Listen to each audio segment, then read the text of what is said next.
વિચારથી કોને એ કમિટીમાં બેસાડી અને 2 ગણા વળતરનો પરિપત્ર કર્યો, અમને એ નથી સમજાતું।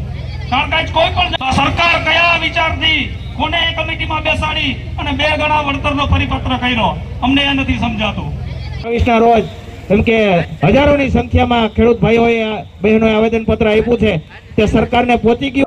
અમારું જે રેલી સ્વરૂપે જે આંદોલન થઈ રહ્યું હતું અને કલેક્ટરશ્રીને જે આવેદન આપ્યું એની અંદર અમારી સ્પષ્ટ માંગણી છે કે ભાઈ રાજસ્થાન સરકારનો જે પરિપત્ર છે એના અનુસંધાને અમને ગુજરાતના ખેડૂત મિત્રોને એ જ મુજબ વળતર આપે અથવા એના વિશે યોગ્ય નિર્ણય કરે અથવા કોઈ પણ સંજોગોમાં અમે લાઈન નાખવા દેવા માંગતા નથી, આવી અમારી સ્પષ્ટ માંગણી છે।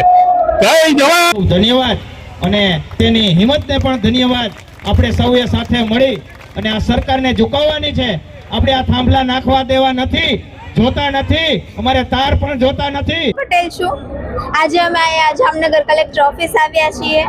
આજે મને આ માહોલ જોઈને ખૂબ જ સારું મહેસૂસ થાય છે, પણ એક તરફે મને બહુ જ ખરાબ પણ મહેસૂસ થાય છે, કારણ કે આ માહોલ આજે એટલે બન્યો છે કેમ કે 4/6/2026ના રોજ ગુજરાત સરકાર દ્વારા એક પરિપત્ર બહાર પાડવામાં આવ્યું હતું જે ખેડૂતના હિતમાં નથી।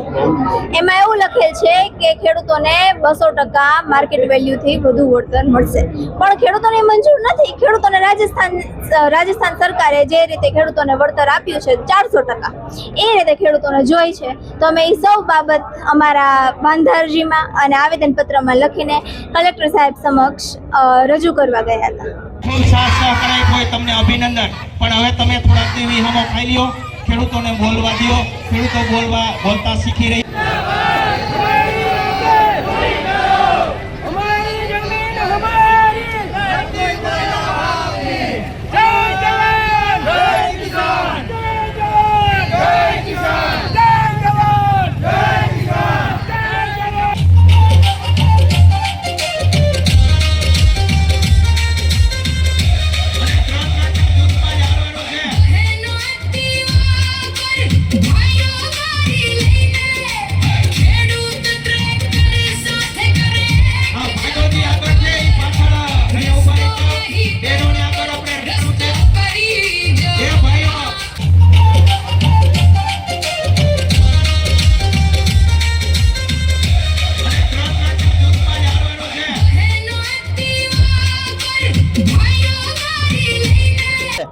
જે સરકારશ્રીએ 4/7/2026નો જે પરિપત્ર અમારા ખેડૂતોના હિતમાં નથી જાહેર કર્યો, આ વીજ કંપનીઓના હિતમાં જાહેર કર્યા છે।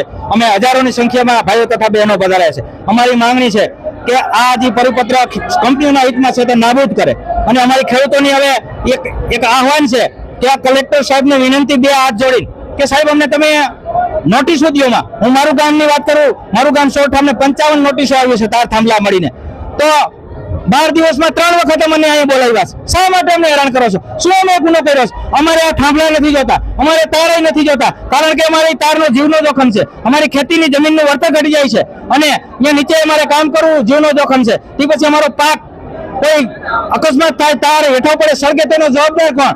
નીચે અમારા મજૂરો, અમારા ખેડૂત ભાઈઓ અમે કામ કરતા હોય તો એનો કોઈ અકસ્માત થાય આ તારથી, આ વીજળીથી, આ વીજ લાઈનથી, તો એનો જોખમનો જવાબદાર કોણ? એટલે આ બાબતે અમે અહીંયા પ્રેમનો પત્ર દઈએ છીએ કે તમે સામમાં સમજી જાઓ, કારણ કે ગુજરાતભરના ખેડૂતો મોરબી જિલ્લાના જેતપર ગામથી 10/7/2026ના રોજ આવેદન પત્ર આપ્યું છે અને સરકારને ખુલ્લી ચેતવણી દીધી છે 7 દિવસમાં નિર્ણય લઈ આવો।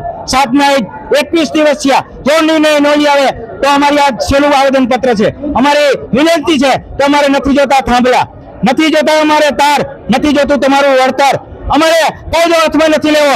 અમે હવે અમારું ખેતર ખર્ચ્યો લઈ લીધું છે। અમારા ખેતરોમાં કોઈ તંત્ર, કોઈ અધિકારી આવશે તો ટાટિયા ભાંગી જાય, કારણ તેમને ગાંધીનગરમાં ન્યાય માટે જવા દેતા નથી। અહીંયા 144ની કલમ લગાડે છે, તો અમે પણ અમારા ખેતરમાં 144ની કલમ લગાડી છે। આ કલેક્ટર સાહેબને વિનંતી, પોલીસ તંત્રને વિનંતી, પોલીસ તંત્રનો પર આભાર કે અમને આ રેલી કાઢવા દીધી, અમને મંજૂરી દીધી, ખૂબ ખૂબ આભાર। પણ પોલીસ મિત્રોને પણ વિનંતી, તમે પણ ચૂંટણી ના કરશો, તમારે પણ નોકરીનો એમ કે નોકરીનો સવાલ હોય તો તમે પણ એ રિક્વેસ્ટ કરો કે જય જવાન જય કિસાન સાથે રહીએ, એમાં સારું તમે બજવોમાં. આમાં પોલીસ અને ખેડૂતોનો મરો છે.